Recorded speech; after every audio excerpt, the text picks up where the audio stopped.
Attaching binding by long arm with a straight edge ruler with a groove.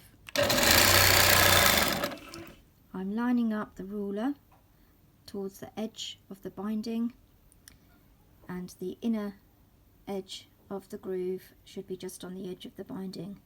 This is for a 2.5 inch binding folded in half. You'd need to adjust the ruler according to the different sizes of binding. And then I just approach the corner. In this case I've creased my binding at a 45-degree angle at the bottom, and I'm just aiming for that crease line. As you can see, the 45-degree crease line that I made earlier. Now there's lots of different methods at this point. Some people like to stitch left to right, some people like to stitch at the quarter at the 45-degree angle, and some people like to stop in place. What I tend to do is back stitch and move my machine out of the way so that it anchors that thread, and then I fold the fabric up at 45 degrees and then back again, so that the fold line is just at the edge of that binding. And for years and years and years I used to come in and continue the stitching right from the edge, but these days I come in 1/4 inch in, like so, and in that situation, when you come to trim it, you can basically flip the binding. Let me move it out of the way a little bit.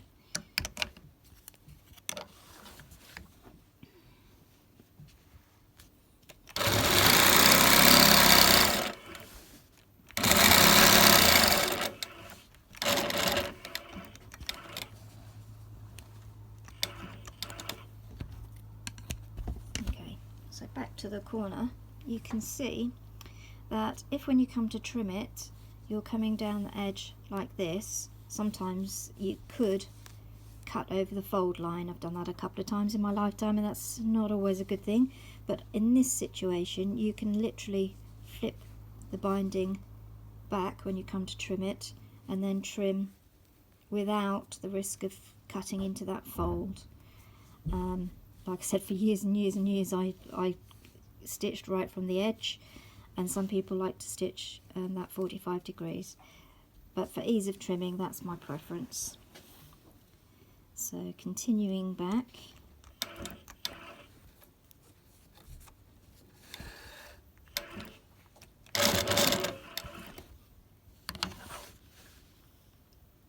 okay, so I'm just continuing and cross.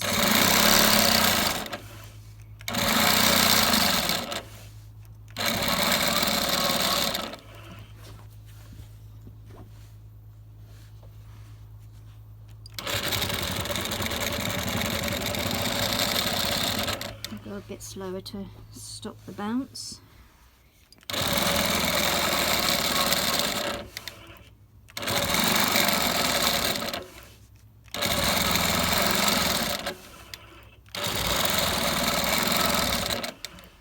This is quite a small quilt, so I'm coming across the corner.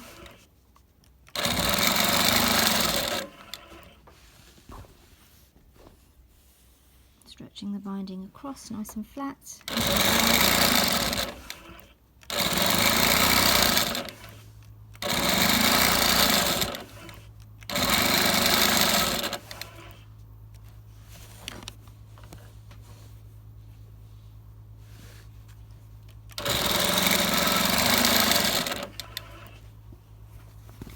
And while I'm here, I'm going to fold that back 45 degree. Ooh, no, that's not right. Hang on. Fold it back. It's difficult doing this when the camera's in the way. Right. Fold it back. Make that crease line. And then continue the stitch on to that crease line.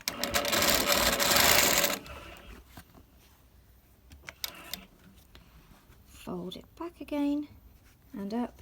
Basically you're mitering the corners just as you would if you're attaching this by domestic machine.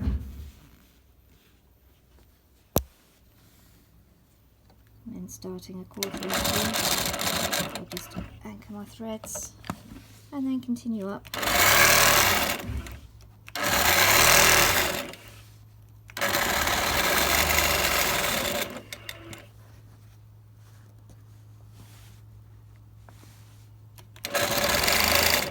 As far as you can at the top of your rollers on the bars, and then roll the quilt forward.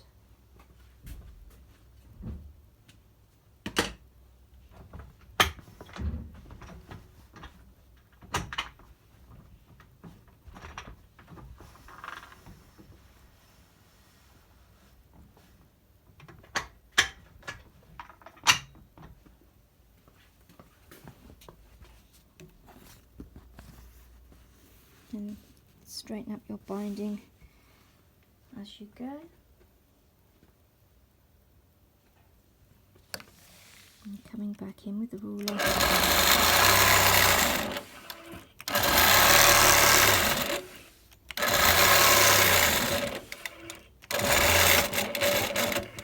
Now in my case, now you could roll on the quilt and go all the way around the quilt in a clockwise motion, but I tend to do each side of the quilt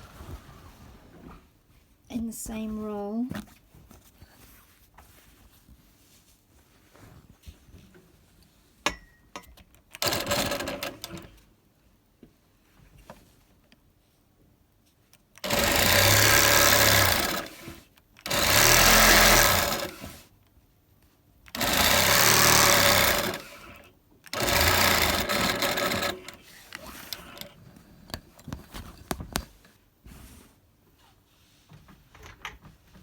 Rolling on the quilt again.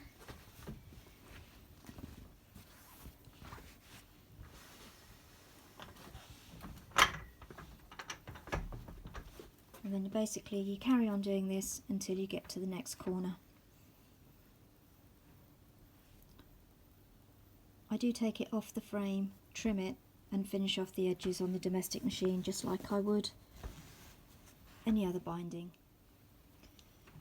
So I've gone all the way around the quilt, I've mitered all four corners, and then I'm left with the two ends.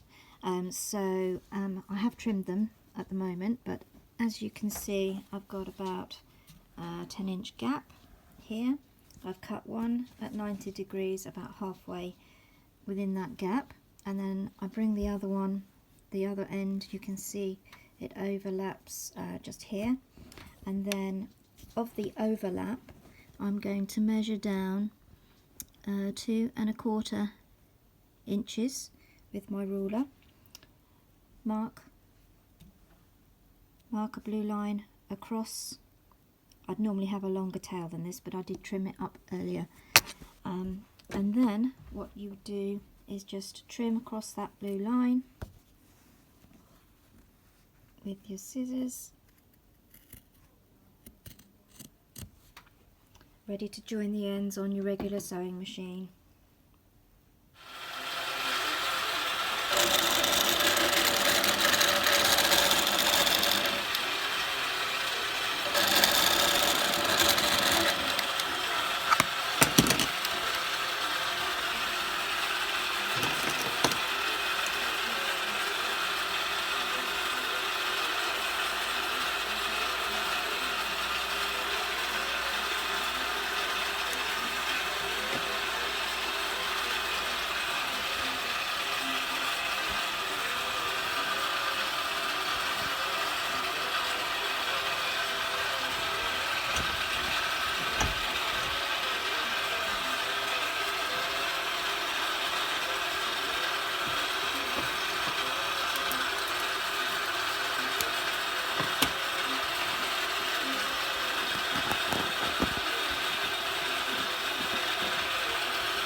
can finish it on the long arm as I've just shown, but this does involve a little bit of finicking around with it, as in you need to trim from the top down the edge so you're closer to the edge of the binding, and then you have to loosen up your frame so that it's very loose, and then you bring, as I've just shown on the video, the ends together to stitch together and then stitch down along the edge. This will then save you going to the domestic sewing machine, but personally I don't think it's quite as good finish. It's not as close stitching as I can achieve on the